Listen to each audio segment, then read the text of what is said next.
And we're chatting today with Professor Charles Guest, who is the Interim Editor of the MJA. Charles, thanks for your time today. Thank you, Kate. Now, it's fair to say I think it's been a fairly difficult couple of months at the MJA. You've taken over as Interim Editor. Why were you interested in doing that?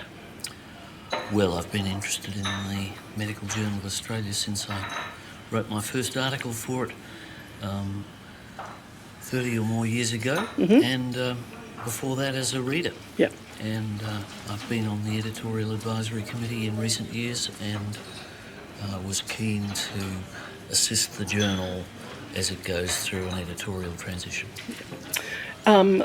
You've got a little piece in today's issue about some changes that are being made to the journal, including reducing our research content down to a one-page summary and putting the full article online. Why do you think that's a positive move, and what will the readers be able to gain from that, do you think?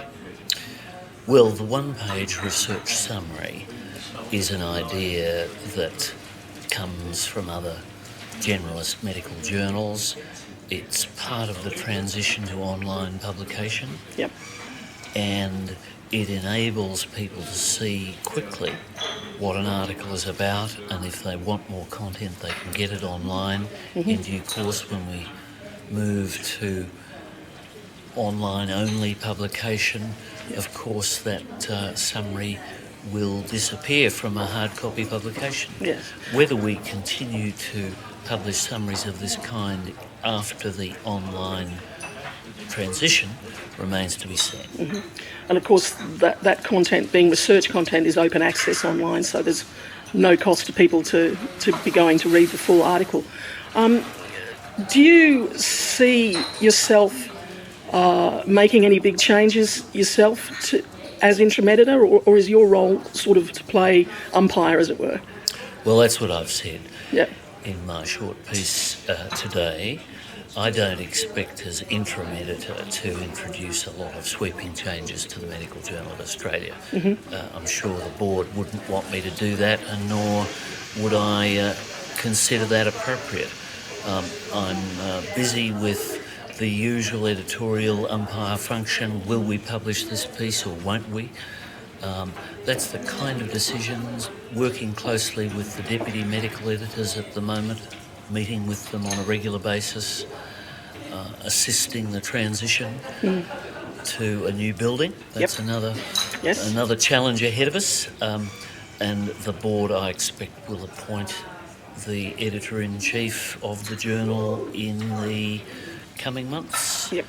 And if that person asks for advice from me, I'll be delighted to provide it. As I said, it's been a transition period.